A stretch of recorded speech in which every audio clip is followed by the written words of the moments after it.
There's a Monster Under the Stairs by Grimm. Derpy is a good filly. Her eyes might not line up right, and she can't think too many things at once, but she's still a good filly who always does what her daddy tells her. Until he tells her not to go into the basement under the stairs, at least. He tells her there's a monster down there, and it's all teeth and claws, and it's dangerous. And then Derpy doesn't do what she's told. Daddy says there's a monster under the stairs. He says it lives in the basement behind the creaky door with the flaking paint down in the dark. He says I can never go down there because the monster will get me. I don't want the monster to get me. Daddy says the monster eats little fillies like me. He says monsters think we taste delicious. He says the monster is all teeth and claws, and it'll gobble me up, and no pony will ever see me again. I ask him if that's what happened to Mommy. He says, stop talking about Mommy. I ask why, but he gets very angry, so I stop. He stomps over to the door beneath the stairs.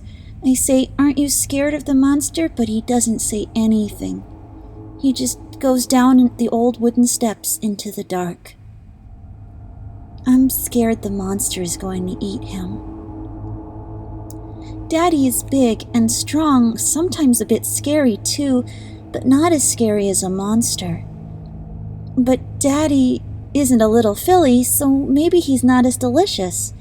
Maybe the monster won't eat him. I listen at the door even though I probably shouldn't, and my heart beats thump, thump, thump, and my hooves shake from standing so close to that dark crack where the door isn't quite shut. I listen for claws scraping against the stairs as the monster clambers up. I listen for teeth crunching on bones. I listen for a deep, rough growl, one that rumbles so loud the house shakes. And then I hear the monster. But it doesn't sound anything like that. It sounds like metallic squealing. It sounds like clink, clink, clink. It doesn't sound like what I thought a monster would sound like. But then how would I know what a monster is supposed to sound like? Maybe that's just normal monster sounds after all. It takes a long time before Daddy comes back upstairs. The metal squeals stop. The clink, clink, clink stops. And then I hear hoofsteps thumping upwards. I hurry back to my seat at the dinner table and pretend I wasn't listening. Daddy shuts the door behind him and then looks at me and asks what I'm still doing here. I tell him I was thinking about stuff, but it's a lie, and I think he can tell. He looks suspicious. He asks me if I went into the basement. I tell him I didn't, and this time it's the truth, and he believes me. I ask him why did he go down the stairs? Isn't the monster dangerous? And he says the monster is only dangerous to little fillies. He says that grown-ups are okay. He looks okay, so this makes sense. He says, go to bed, Ditzy, and I tell him I'm not tired, but he doesn't listen. The smell of his cigarette smoke follows me upstairs. Today, Daddy calls me downstairs while it's still early. There's a stallion I don't know in the dining room sitting with Daddy at the table. He's short, with brown fur and a teddy bear for a cutie mark, and he has eyes that look sad even when he smiles. He's brought lots of paper that are spread out over the table. He asks me how I am, and I say I am good, thank you, because that's what you're supposed to say, and he says that's good. Daddy asks me to make him and the stallion, whose name is Mary Thought, a cup of coffee, and I say okay. They keep talking while I'm in the kitchen, and it's quiet, and I don't think they want me to hear them, but I do hear some words anyway. Words like confused, and adapting, and difficult, and loss. The kind of words ponies use when they notice my eyes don't line up right, or when I think too many things too quickly and they get all jumbled in my head and I can't think any more things. I go back to the dining room and I ask how Mary has his coffee, and he says milk and 2 sugars, so that's how I make his. I don't put anything in Daddy's coffee. When I bring them out, they've stopped talking, and Daddy is reading one of the papers. It must be confusing because he's moving his lips, and normally he doesn't have to do that. Mary says I can sit with them if I want, but it sounds like he's not really asking, so I say okay. He leans forward a bit to talk to me, and his eyes are still sad. He says he's sorry about Mommy. He says it's okay to be sad or confused or angry or scared. He says those things are perfectly normal. I say the only thing I'm scared of is the monster under the stairs. He asks me what I mean, and I'm about to tell him, but then Daddy gives me a look, so I don't. Daddy says that fools have active imaginations, and I'm scared of the basement because it's dark and old. Mary nods and says he understands. And then he tells me that it's okay to be scared of things, but there's no such thing as monsters.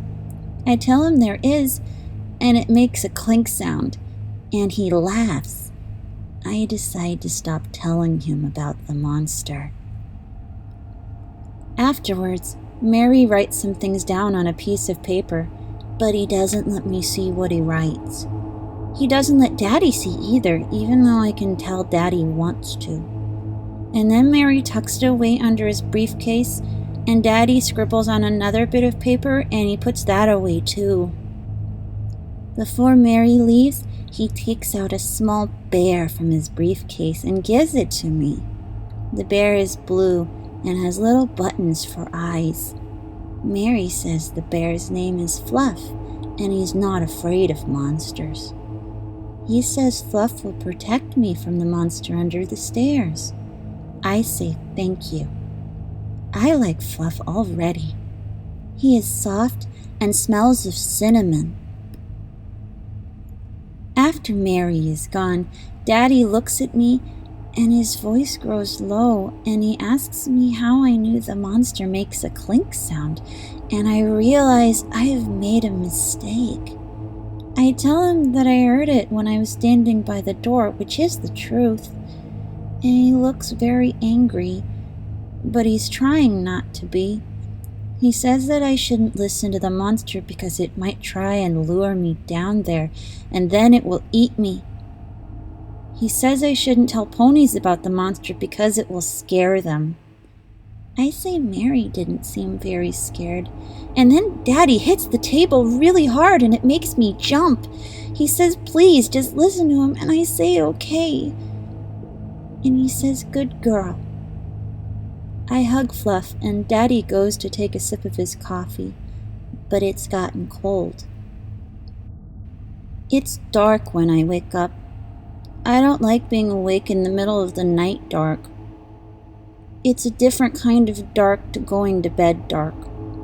Middle of the night dark is darker, and it's very quiet. Sometimes the house creaks and bangs because it's old and small, and it sounds really loud in the middle of the night dark.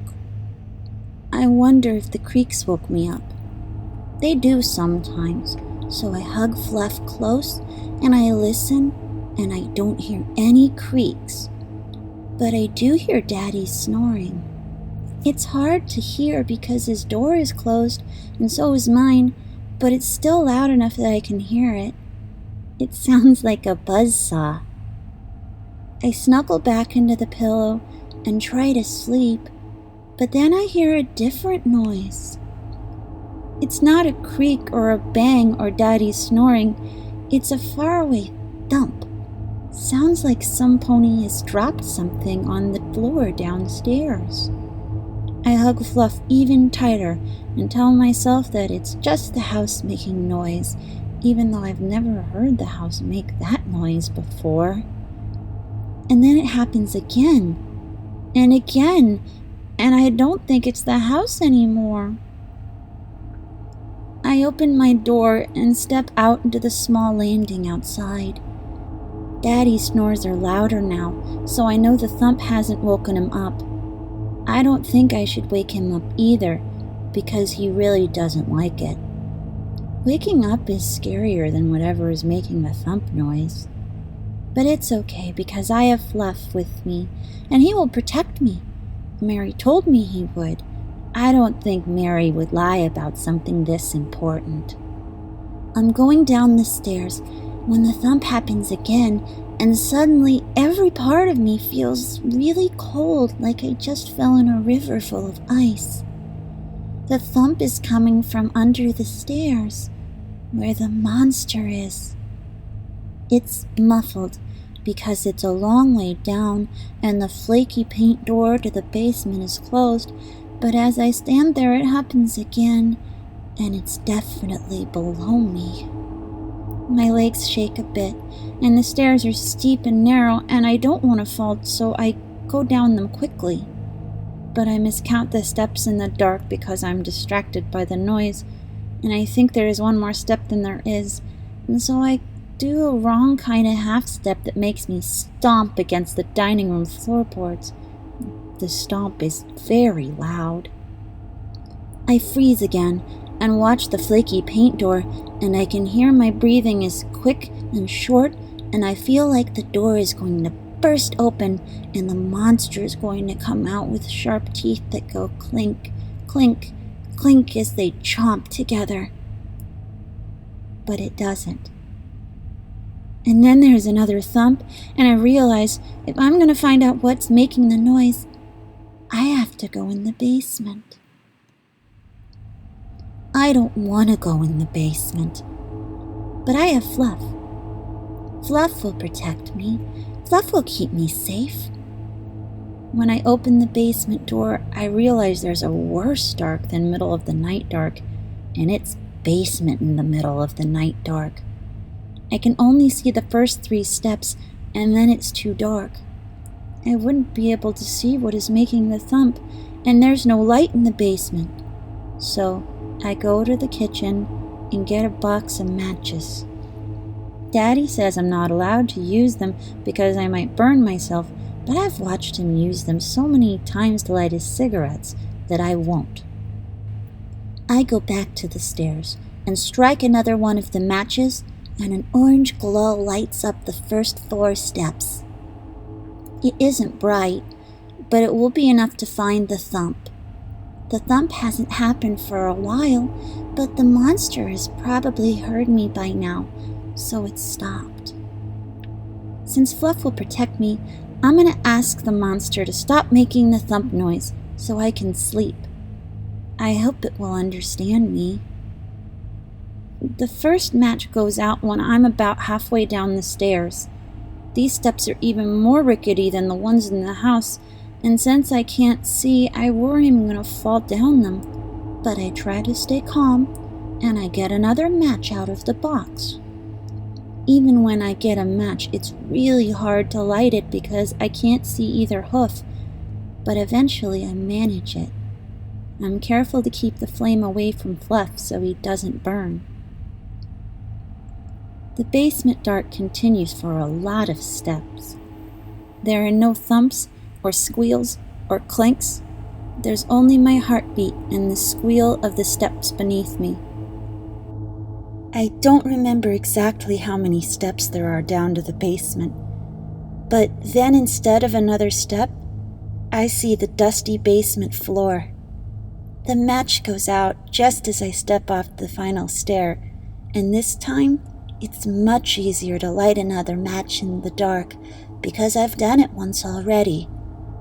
It flickers a bit because my hoof is shaking and I am hugging Fluff harder than I've ever hugged anything before. And I try to listen for monster sounds, but all I hear is a quiet rustle from one corner. I don't know if it's the monster, but I don't think it could be anything else. So I move towards it. The basement is mostly empty apart from dust, and spiders, and the spiders skitter away as the light touches them because they don't like it. I wonder if the monster is the same. Maybe it likes the dark and that's why it lives down here. I wonder if I should call out hello, because that would be polite, but I don't know if monsters understand politeness.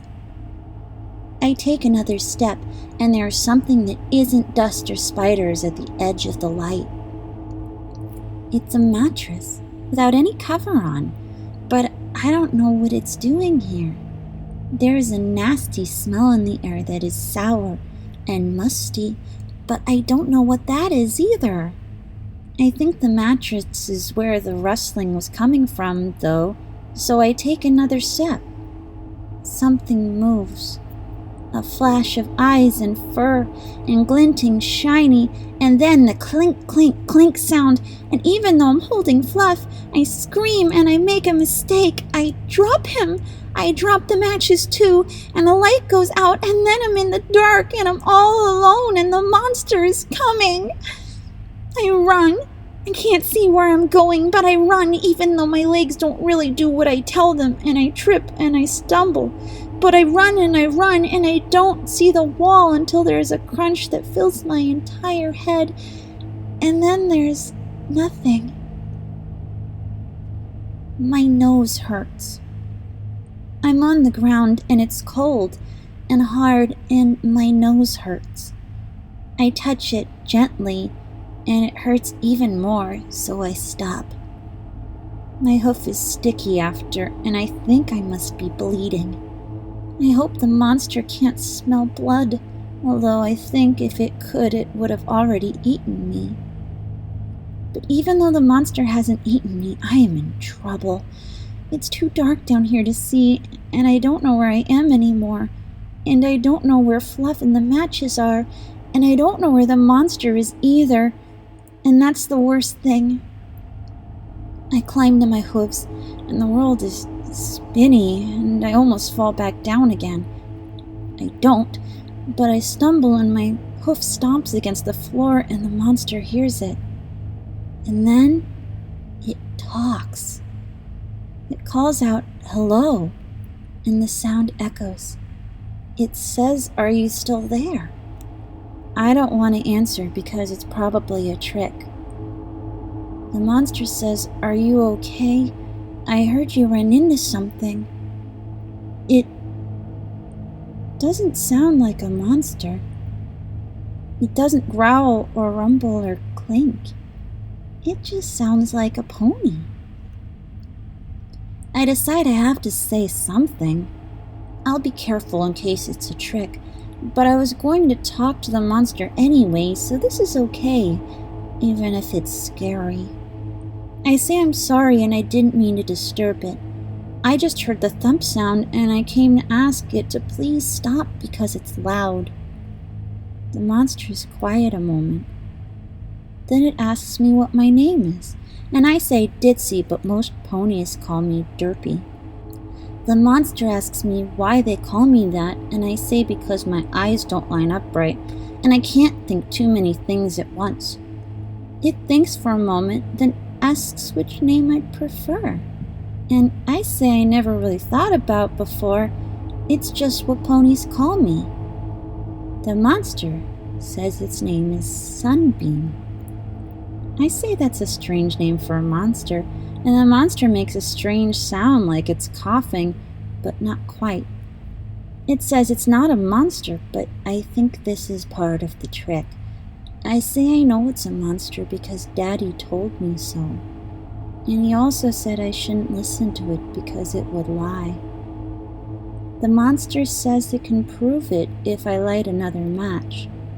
I tell it that I dropped them, and the monster says something very rude under its breath.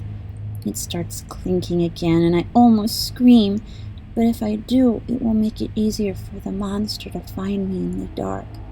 And so I hold it in and press myself against the wall and try to be very small.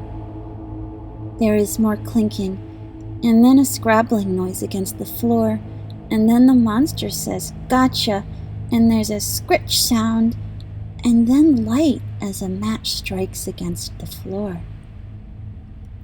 It doesn't look like a monster.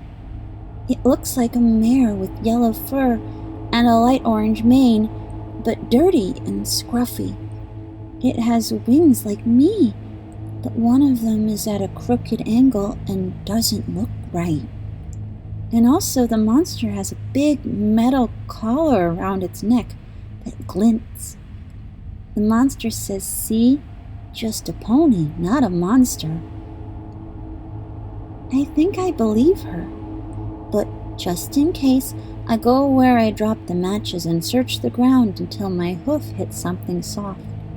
Sunbeam asks what I'm doing, and I say this is Fluff, and he protects me from monsters because you might be lying. Sunbeam says she isn't, but I still don't know why a pony would want to be in our basement, and so I ask her. She gives me a look that is sad and angry at the same time, and she says she doesn't want to be here. She lifts up a chain that was behind her, and it goes clink, clink, clink. The chain is connected to her collar and goes all the way to a metal plate on the wall. She says, "Daddy locked her down here." I say that doesn't make any sense. Why would he do that? And she gives me another strange look. She says I wouldn't understand because I'm too young. She says Daddy's a bad stallion, and she says he's dangerous. And then she says I have to help her get out of here. She says please. Even though I believe Sunbeam is a pony now, this still seems like a trick. I don't know why Daddy would have locked her down here, or why he would lie to me and tell me Sunbeam is a monster. Daddy can be scary and angry sometimes, but I don't think he's a bad stallion. I don't think he's dangerous. But even if Sunbeam is a monster, it's not okay to leave her locked up in the basement on a dirty mattress. And so I say I'll help her because that's the right thing to do. Sunbeam says Daddy is the key to the collar. She says she's been trying to kick the chain out of the wall, and that was the thump sound, but it's not working. She says if I can get the key, she can... But she doesn't finish her sentence, and her ears flick down to the sides of her head, and she stares up and behind me. I turn to see what she's looking at, and I have that cold ice river feeling again as the basement door opens, and Daddy steps through, holding a lantern. He is muttering something as he stomps down the steps, and they creak under his hooves. Behind me, Sunbeam puts out the match and whispers that I should hide. But my legs don't listen to me when I tell them to move. They just stay still instead and hold Fluff tight. Daddy steps into the basement, and Sunbeam tells me to move again, but I can't because my legs still aren't doing anything. Daddy says, "What are you whispering about?" And then I'm in the lantern light, and he stops. I hug Fluff tighter as he stands there, and his eyes are wide, and he's breathing very heavily through his nose, but otherwise he's quiet. He calls my name, but it's like a question. He says he told me not to come down here. He says I'm not supposed to be here. Why didn't I listen to him? Sunbeam tries to speak, but Daddy says shut up and calls her a rude word I'm not allowed to say. He says, "Ditzy, get away from her." I ask him why he lied about the monster. He says I won't understand, which is the same thing Sunbeam told me. He says he can explain everything, just please listen to him and get away from her. But as he says these things, his voice is different and not like he normally sounds. I tell Daddy no, even though it's scary to say, and I have to hug Fluff to be brave enough. Daddy's mouth does a little twitch, and he stomps his hoof against the ground. I take a step back without really thinking about it, and I bump into Sunbeam, and she pulls me close. Daddy shouts at Sunbeam, and he says, "Don't touch her. You don't get to touch her," and says, "Ditsy, come here," but I don't. Sunbeam is shivering as I hide against her leg, and Daddy takes another step closer, and the lantern shines on his face, and I see he is crying. But also, he looks angrier than I've ever seen him, and I've seen him be very angry before. He says he's going to count to 3, and I better be standing next to him, or I'm going to regret it. I tell him he needs to let Sunbeam go, and Sunbeam goes stiff when I say it. He says, 1. I tell him he's a bad stallion, and his mouth does another twitchy thing. He says, 2. I say Mommy would let Sunbeam go. He doesn't say 3. Instead, he just charges towards us, and I scream and close my eyes, but Sunbeam pushes me away, and I fall on the ground again. When I open them, Sunbeam has grabbed the lantern, and she's trying to pull it out of Daddy's grip, but he's stronger, and she can't. She spits in his face, and they fight, but then Daddy manages to pull it out of her hooves, and then lots of things happen at once, and it's hard for me to think them all in the right order. Sunbeam tries to grab the lantern again, but Daddy pulls it out of her reach. The chain goes clink, and the collar pulls her back because she goes too far, and she almost falls over. Daddy lifts the lantern up high, and I realize what's about to happen, and I scream again, but it doesn't matter. And then he brings it down fast and hard, and it smashes into the side of Sunbeam's head with a loud crunch sound. There's a crash of glass and a burst of flame, and then the light goes out, and there's a thump and a metal squeal of springs as Sunbeam falls onto the mattress. And then it's dark.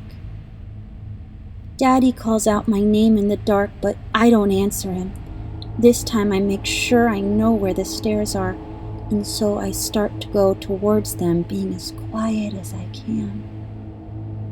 Daddy didn't make sure he knew where the stairs were, and I can hear him walking around trying to find me. He keeps calling my name, and he still sounds angry, but also a bit scared. One of my legs brushes against fur, and I almost scream, but I think it must be where Sunbeam fell. I want to check if she's okay, but if I do, then Daddy will catch me, so I have to keep going even though I don't like it. I almost walk into the wall again, but this time I'm holding my hoof out. It's still sudden and it hurts, but the worst thing is that it makes a noise. I hear Daddy start to come towards me, and I try and follow the wall towards the stairs, but then I hear a thump and another bad word behind me as Daddy hits the wall. But that means he's very close. The next time my hoof bumps into something, it's the bottom stair, and even though I'm glad I found them, Daddy would have heard the knock against the wood, so I start running up as fast as I can. It's hard in the dark, and the steps creak loudly as I climb, and I hear heavy hooves at the bottom of the stairs as Daddy finds them and starts to climb too. He is bigger and faster than I am, even though I started up the stairs first. He's catching up. I can see the moonlight coming through the cracks of the flaky paint door ahead of me, and I think if I can reach it before he catches me, then I might be okay. I'm trying to be careful, and Daddy isn't. He gets closer and closer, and his footsteps are so close behind me now. There are only a few steps left, but then I feel him grab my hind leg, and I fall onto the stairs, and it hurts. He growls and says stop running from him, but he trips against the stairs too, and I wiggle out of his grip. I climb to my hooves and try to get the door, and I realize I've dropped Fluff again. But it's too late to go back for him, even though I really want to. I reach the door. I pull it open and run through into the moonlight and turn around to see Daddy on the last few steps too. And he's coming up so fast and there's no way I'll be able to run from him, and all I can do is wait for him to catch up and worry about what he'll do to me. But Daddy hasn't noticed that I dropped Fluff. His hoof slips against Fluff on the stair and he trips forward. His head bangs against the wood doorframe real hard, and he grunts and stumbles back and his eyes go wide.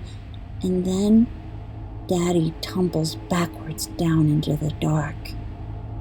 There are lots of thumps as he falls, and I try to count them, but they are too fast and loud. And then they stop. Everything is quiet. I go to the top of the stairs and look into the dark. Fluff is there, but one of his eyes has been pulled a little from where Daddy stepped on him, and now they don't line up right. I pick him up and hug him close, and when I call out to Daddy down the stairs, he doesn't say anything at all. I am making coffee, one with sugar and milk, one without anything in it. Fluff sits on the counter and watches. I like Fluff. He is soft and has eyes like mine, and he protects me from monsters. When I've finished, I bring the coffee through to the dining room, and Sunbeam smiles as I put down her coffee, and she says thank you. She is looking much better. Her fur is still tufty on the side of her face, and her eye is misty and she can't see out of it anymore. And she says she thinks she looks ugly now, but she still looks very pretty. But whenever I say that, Sunbeam says she hopes not. That was the problem. I don't know what that means. When Sunbeam sees the other coffee I made, she stops smiling. She gets up and unlocks the flaky paint door under the stairs and tells me to be careful. I say I will bring Fluff too. There is a light in the basement now, so it's easier to see than it used to be. And it's not so hard to bring the coffee down the rickety steps with Fluff perched on my back. The mattress is still in the corner, but now it has sheets on it. The light doesn't reach all the way to it, but I know not to get too close anyway. And when I get near, there is a clink, clink, clink. A shape rushes out of the dark, but then the chain goes taut and pulls him back with a choking sound. I put the coffee down and push it across the floor. Only a little bit spills. Daddy says I can't do this to him anymore. He says we have to let him go. I tell him I'll be down later with some food. He says, Ditzy, please. He says he's my father. He says let him go. He always says it. But when I go to leave, he stops saying please and starts screaming at me, and his shouting follows until I close the flaky paint door and lock it. Sunbeam worries what will happen if some pony comes to visit, but I'm not worried. I'll just tell them there's a monster under the stairs.